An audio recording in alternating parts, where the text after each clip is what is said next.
Adik-adik sekolah minggu sekalian, kita kembali berjumpa untuk mendengarkan firman Tuhan. Untuk itu, kita bersiapkan hati kita berdoa.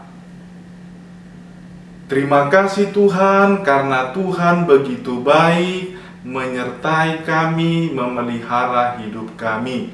Saat ini kami mau mendengarkan firman-Mu, berkati kami semua. Dalam nama Yesus kami berdoa. Amin.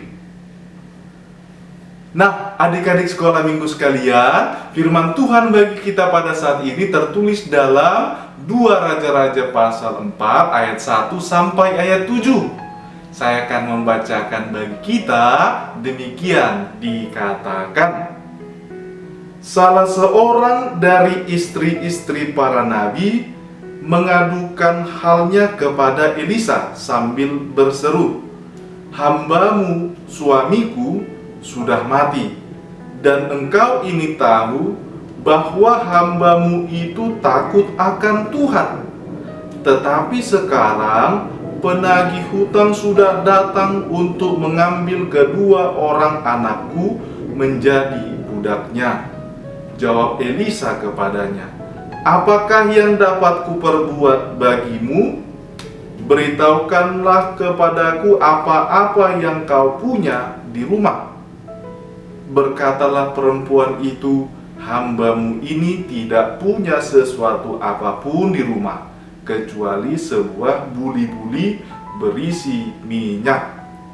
Lalu berkatalah Elisa, "Pergilah, mintalah bejana-bejana dari luar, daripada segala tetanggamu, bejana-bejana kosong, tetapi jangan terlalu sedikit. Kemudian masuklah, tutuplah pintu sesudah engkau dan anak-anakmu masuk.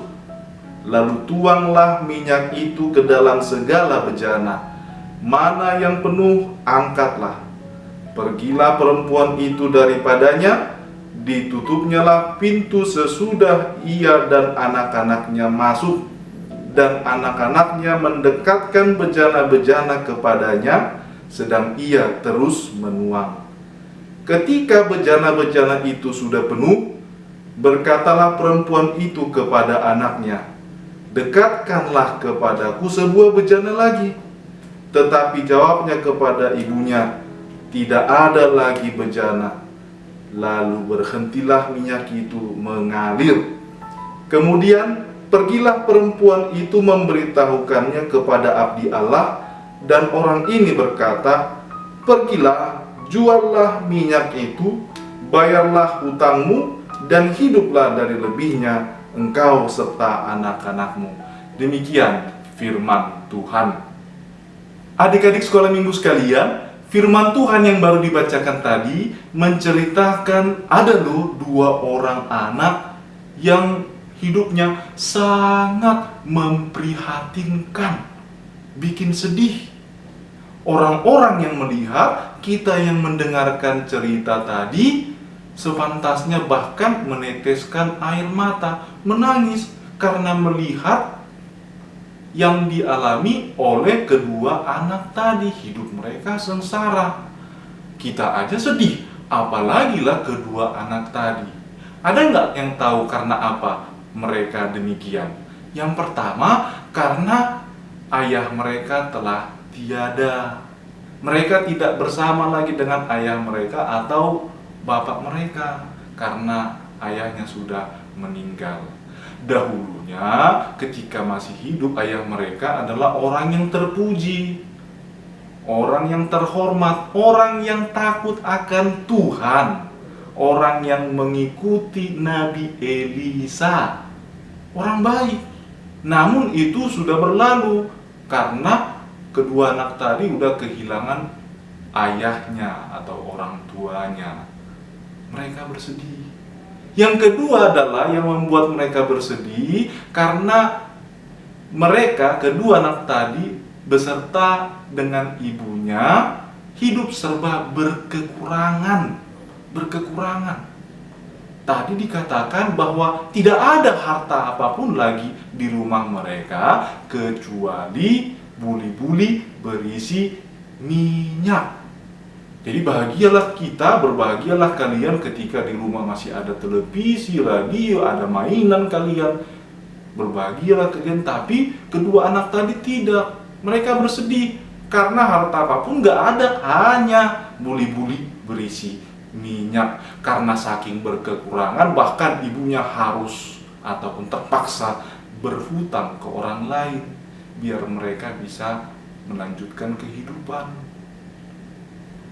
Yang ketiga adalah yang membuat mereka sedih, kedua anak tadi bersedih dan hidupnya memprihatinkan, adalah karena para penagih hutang sudah datang di depan rumah mereka. Harus kau bayar hutangmu. Demikian kata penagih hutang itu kepada ibu mereka. Kalau nggak kau bayar, anakmu akan kami tangkap, akan kami bawa, akan kami sita dan jadikan budak. Jadikan budak loh. Tahu kan budak kan? Ketika dikatakan budak, itu adalah orang-orang yang istirahatnya kurang, makannya kurang, tapi kerjanya banyak dan berat. Hidupnya tersiksa. Ketika malas bekerja, rupanya atau melakukan kesalahan bakalan dicambuk. Itu sebabnya para budak biasanya kurus kering dan tersiksa, sakit-sakitan. Namun tuannya nggak peduli karena mereka budak. Nah, itu yang mau dibuat oleh para penagih hutang kepada kedua anak tadi, mau dijadikan budak, mau dijadikan hidup tersiksa. Itu sebabnya kedua anak tadi begitu bersedih.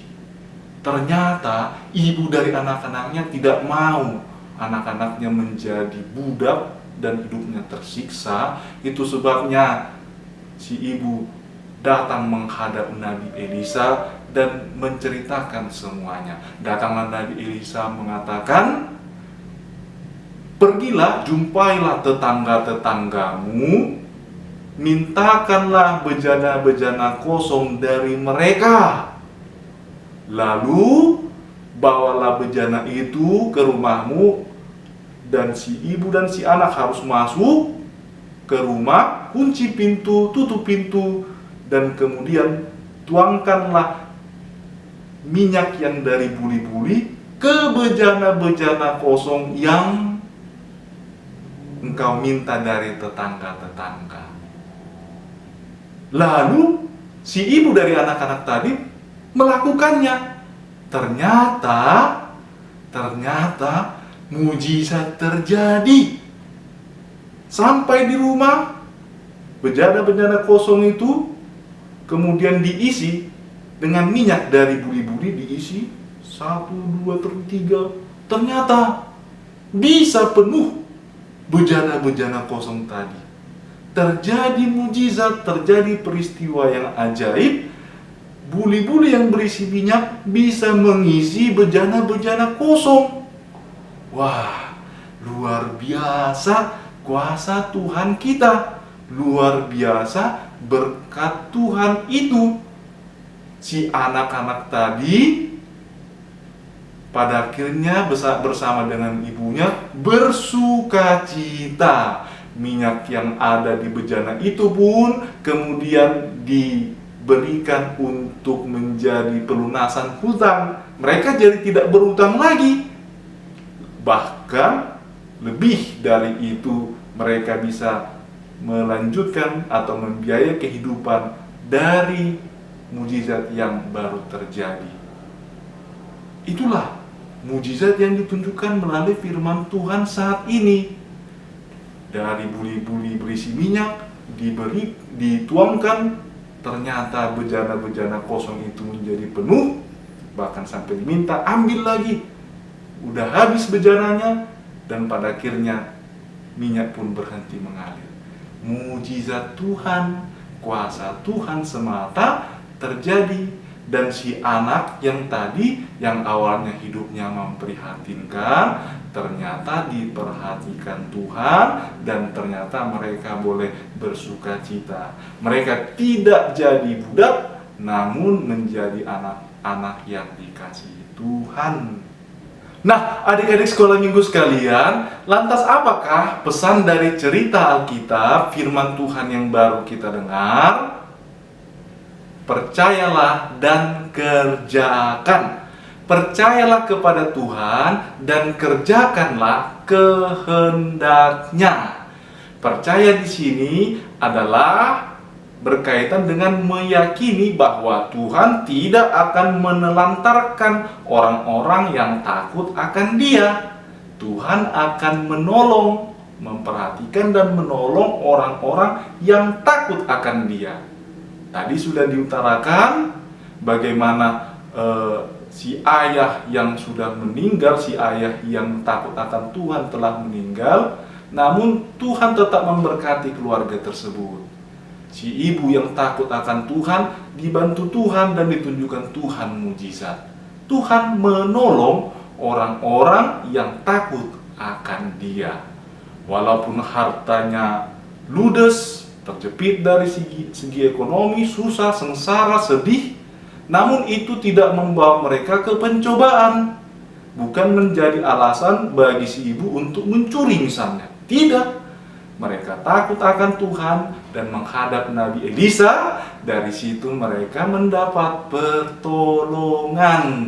Nah, demikian juga kita sekalian, adik-adik sekolah minggu sekalian, di saat sulit, di saat bersedih, mintalah kepada Tuhan, bermohonlah kepada Tuhan agar kita dikuatkan, agar kepada kita ditunjukkan mujizat dan dimampukan, diberkati Tuhan.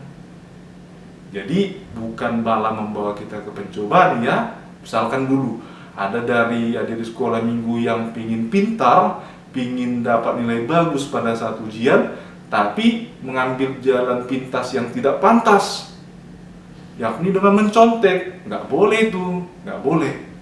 Tapi yang baik adalah bermohon kepada Tuhan agar diberikan kepintaran, agar diberikan ketekunan, lalu persiapan yang baik dan kerjakan soal dengan baik.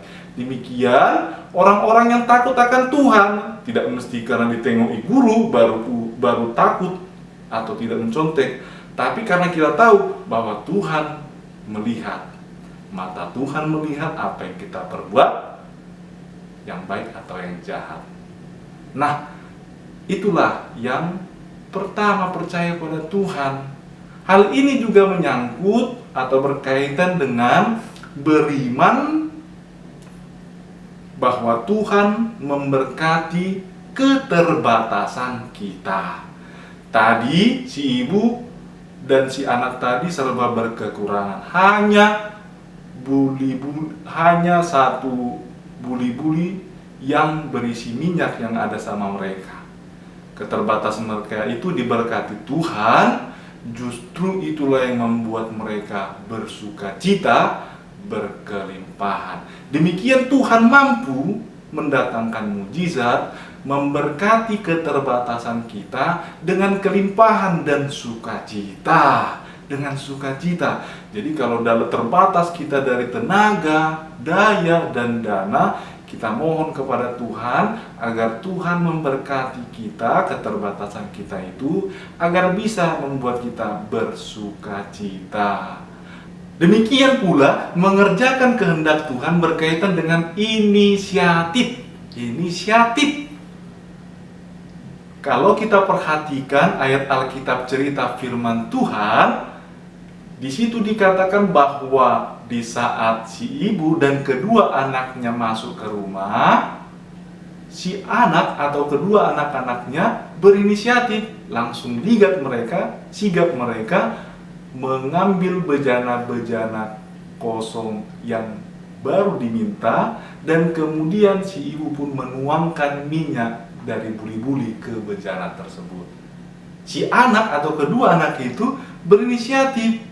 Ketika dilihat orang tuanya ataupun ibunya membutuhkan pertolongan, mereka pun langsung bergerak mendekatkan bejana-bejana kosong itu, sehingga ibunya terbantu, sehingga pekerjaan ibunya menjadi ringan. Inilah yang inisiatif itu, kerjasama, dan dilihat bahwa si ibu membutuhkan pertolongan, langsung dia mengerjakan. Nah, baiknya adik-adik sekolah minggu sekalian mengerjakan inisiatif sedemikian. Jadi kalau sudah dilihat misalnya mainannya berantakan ataupun bungkus-bungkus permen ada di gedung sekolah minggu atau di gereja, inisiatiflah merapikan, membersihkan, itu yang baik.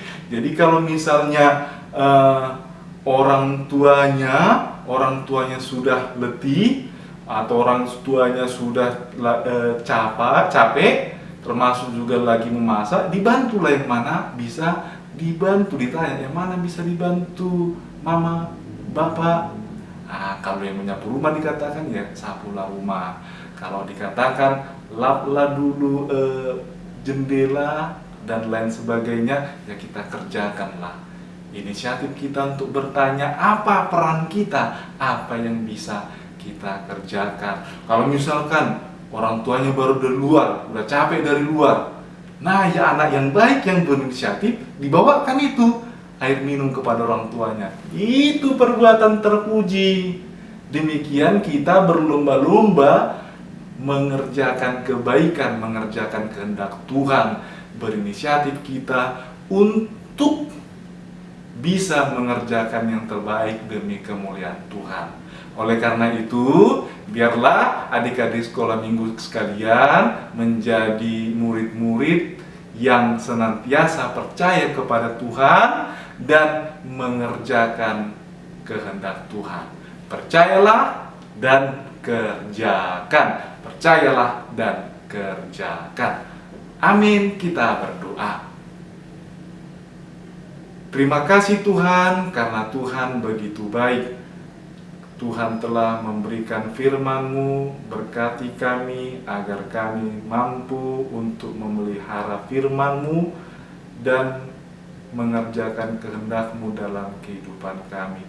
Sertai kami Tuhan dalam perjalanan kehidupan kami, agar kami senantiasa beroleh keselamatan. Ampuni kami Tuhan dalam segala dosa dan kekurangan kami, dalam Kristus Yesus kami berdoa. Amin. Nah, baiklah adik-adik sekolah minggu sekalian, sampai jumpa pada kesempatan berikutnya.